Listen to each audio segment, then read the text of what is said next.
Radamés Manosso, aqui em Curitiba. Como você reagiria se alguém lhe chamasse de cínico? Você ficaria preocupado, ofendido? Não, de maneira nenhuma. Como assim? Eu não sou um cínico. Ou quem sabe você ficaria agradecido, obrigado pelo elogio. Pois é, a palavra cínico, dicionarizada no senso comum, é uma espécie de um xingamento. Dizer você é um cínico não é nenhum elogio, mas atenção. É preciso ir mais a fundo nessa questão. Talvez você tenha as características do cínico e isto pode ser bom. Vamos analisar a questão. E se você está decidindo se vai ficar no vídeo até o fim, vou lhe dar 2 bons motivos. Primeiro, os ursinhos carinhosos detestam os cínicos. Eu diria até que o cínico é o oposto do ursinho carinhoso. O ursinho carinhoso é aquela pessoa cheia de virtudes, cheia de boas maneiras, muito preocupada em sinalizar virtudes nas redes sociais, quer o bem de todos, tem muita empatia pelo próximo, está sempre defendendo as mais lindas causas. E o cínico tem características bem opostas aos ursinhos carinhosos. O motivo número 2 é que cinismo e a pílula vermelha, olha, estão ali pertinho uma da outra, tem tudo a ver. Então eu peguei aqui uma série de características do cínico, segundo o que dizem os dicionários online, não tirei nada da minha cabeça, está tudo nos dicionários da internet. E eu vou dizer quais são as características do cínico e você aí vai fazer o teste para ver se você é ou não um cínico. Número 1, não segue valores morais estabelecidos. Olha, o cínico ele não vai com a maioria, ele tem questionamentos aí contra a moral estabelecida aí da sociedade, a moral mais comum. Número 2, o cínico tem desapego às convenções, ele não segue muitas regras, ele não segue muitas normas de etiqueta, ele não se veste muito de acordo com as normas de conduta para aquela ocasião. Número 3, o cínico é independente, ou seja, ele tem ideias próprias, ele não é um Maria vai com as outras, ele não está ali alinhado com o senso comum.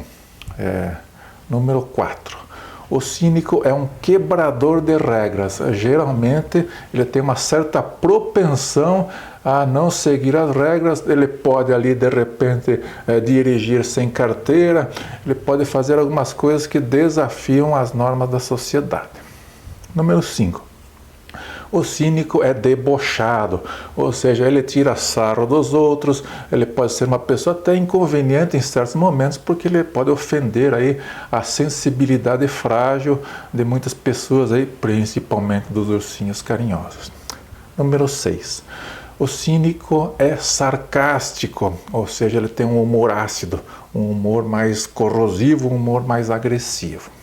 Número 7. O cínico é objetivo, ele é do papo reto, então ele não tem papas na língua, ele realmente fala o que ele tem que falar, não fica escolhendo muitas palavras, e isso pode passar a impressão assim que ele é uma pessoa meio grosseira, meio agressiva em certas condições. Número 8, o cínico é cético, ele duvida das coisas, não aceita tudo ali imediatamente. Primeiro ele quer conferir se realmente aquilo procede ou não procede. Ele não é muito aí de acreditar fácil nas coisas, não. Número 9, o cínico é mordaz, ou seja, ele tem ali uma situação que ele realmente é incisivo no que fala, ele pode ser ali bastante duro com as palavras, né? Então, número 10, o cínico pode passar por arrogante, porque na sua condição ali, na forma como ele vê o mundo, ele se sente diferenciado em relação aos outros, pode passar a impressão de arrogância.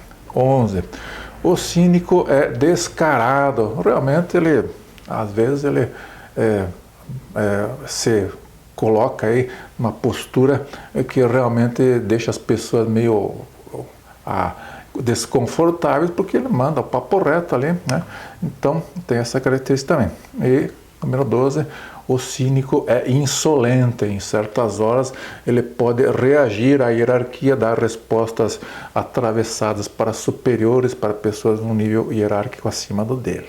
Bom, e tem também aqui umas outras características que estão dicionarizadas. que a gente tem que considerar de um jeito diferente, porque elas foram geradas ali a partir de uma condição histórica que eu vou explicar no final do vídeo. Eu não vou brigar com o dicionário, não sou daquelas pessoas que ficam implicando com as palavras. Se o dicionário diz isso, é porque as palavras são usadas desta forma na sociedade. Quem sou eu para dizer como que as pessoas têm que usar as palavras? Então, o cínico também é considerado uma pessoa sem empatia. Temos que tomar cuidado com esse negócio aí de empatia. Como eu já digo nos meus vídeos, o problema atual do mundo não é falta de empatia, é excesso de empatia, principalmente aquela empatia falsa, aquela empatia de fachada. Essa é preocupante. O cínico pode ser descarado, cara de pau. Ele pode ser despudorado, né? Digamos assim, tem um comportamento que não é muito carola, né? Ele pode ter essa visão, existe essa visão de que o cínico é despudorado. Existe uma visão também que o cínico é pessimista, que enxerga as coisas pelo lado negativo. Dizem também que o cínico pode ser falso e que ele pode ser hipócrita, ou seja, diz uma coisa e faz outra.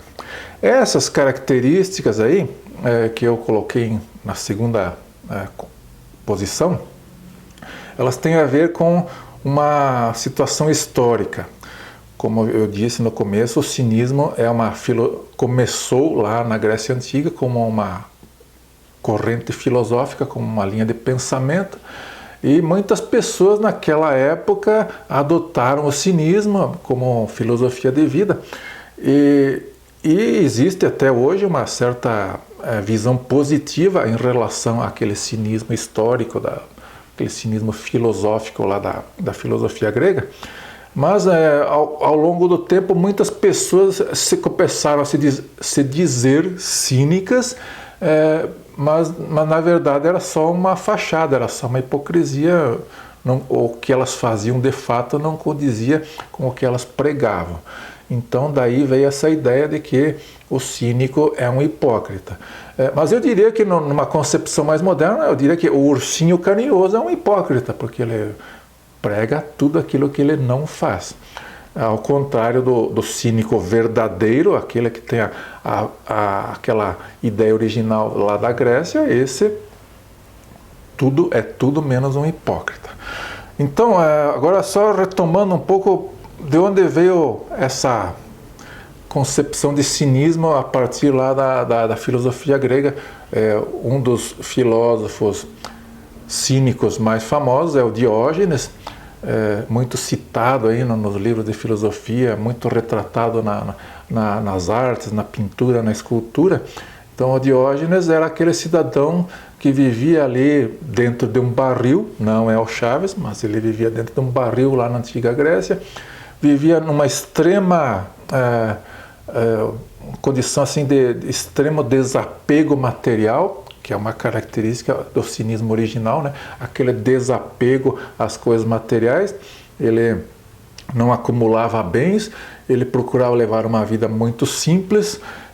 Então as características básicas do cinismo original grego filosófico são a busca da vida simples, a busca da vida honesta e autêntica, o desapego material realmente levado ao extremo, o desapego das convenções e o desapego da moral estabelecida. Então, aquele cinismo original é que foi o significado da palavra foi sendo mudado até chegar a essa condição moderna em que realmente os cínicos são vistos ali com uma certa reserva na sociedade, mas eu diria que isso acontece por quê? Porque a nossa sociedade hoje ela é uma sociedade neopuritana, é uma sociedade cheia de boas intenções, cheia de sinalização de virtude, cheia de empatia, mas é tudo fachada. Então, essas pessoas, os ursinhos carinhosos da atualidade, que são o oposto do cínico, eles é que colocam essa carga negativa na palavra cinismo, porque justamente o cinismo é o oposto do comportamento do ursinho carinhoso. E aí, você que analisou cada característica do cínico. Você se considera um cínico? Você realmente bateu ali? E você, depois dessa conversa aqui, você ainda considera que cinismo é um defeito ou uma virtude? Abraço, fui.